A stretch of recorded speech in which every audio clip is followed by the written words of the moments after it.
O Conde de e sua importância para a história do Brasil. Louis-Philippe Marie Ferdinand Gaston d'Orléans e Saxe-Coburg-Gotha nasceu em 28 de abril de 1842 no Castelo de Neuilly, na França. Filho do príncipe Louis Charles Philippe Raphael de Bourbon-Orléans, duque de Nemours, e da princesa Victoria Francisca Antônia de Saxe-Coburg-Gotha-Corrari. Ele era neto do rei Louis Philippe I dos franceses, que governou a França na chamada Monarquia de Julho, e que também foi o seu padrinho. Quando foi batizado, o bebê recebeu do avô um de seus muitos títulos, o de Conde de Eu, atendendo à demanda da população dessa antiga cidade-fortaleza da Normandia. Dom Gastão serviu no exército da Espanha e lutou na Guerra do Marrocos. Após isso, seu pai e seus tios decidiram que ele se casaria com uma das filhas de Dom Pedro II do Brasil.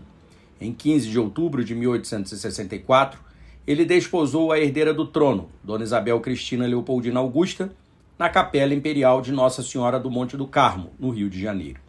Ao casar-se, ele se tornou honorariamente marechal do Exército Imperial, mas sempre quis mostrar serviço à nova pátria, o que nunca lhe foi oportunizado. Com a deflagração da Guerra do Paraguai, logo no ano seguinte ao casamento, o príncipe imperial consorte quis participar desde o início, mas o governo foi contra. Apenas em 1869, quando o Marechal Marquês de Caxias abandonou o comando em chefe das tropas, o Marechal Conde de foi designado para o cargo.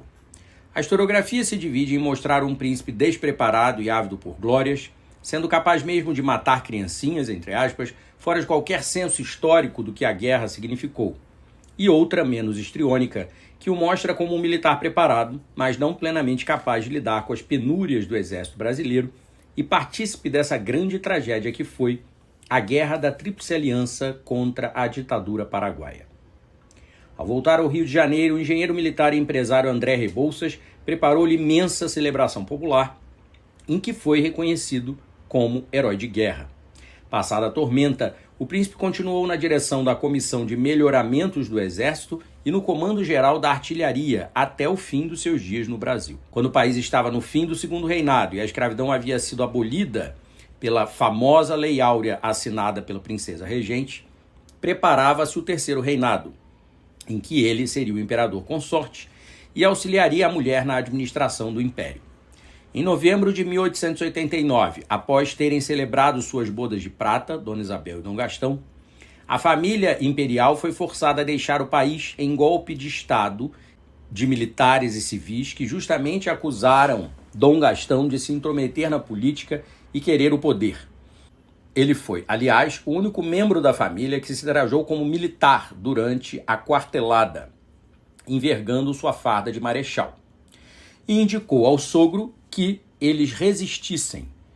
Dom Pedro II fez ouvidos de mercador e entregou o poder aos militares, aceitando a determinação dos golpistas de que a família partisse na madrugada de 17 de novembro para evitar reação da população.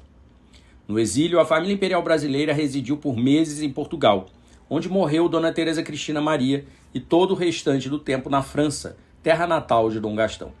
A partir de 1905, Dom Gastão passou a ser o dono do Castelo de Eu, e a realeza brasileira, acompanhada de sua corte de nobres exilados, dividiu as estadias entre o Palacete de Boulogne-sur-Seine, em Paris, e o castelo normando que chegou a aprisionar Santa Joana d'Arc no século XV. Em 1920, Dom Gastão voltou ao Brasil para repatriar os restos mortais de Dom Pedro II e Dona Teresa Cristina, visitando várias cidades em diferentes estados. Tudo isso é narrado no livro Alegrias e Tristezas, estudos sobre a autobiografia de Dona Isabel do Brasil, dos historiadores Fátima Argon e Bruno Antunes de Cerqueira.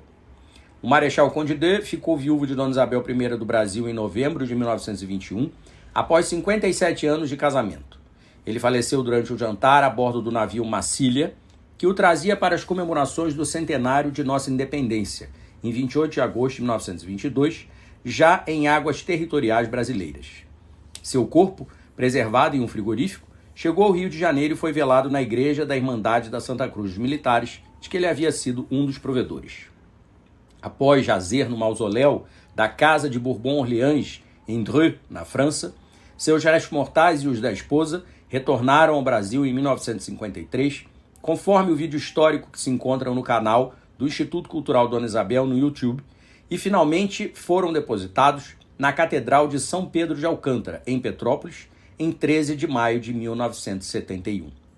Quer saber mais sobre o personagem?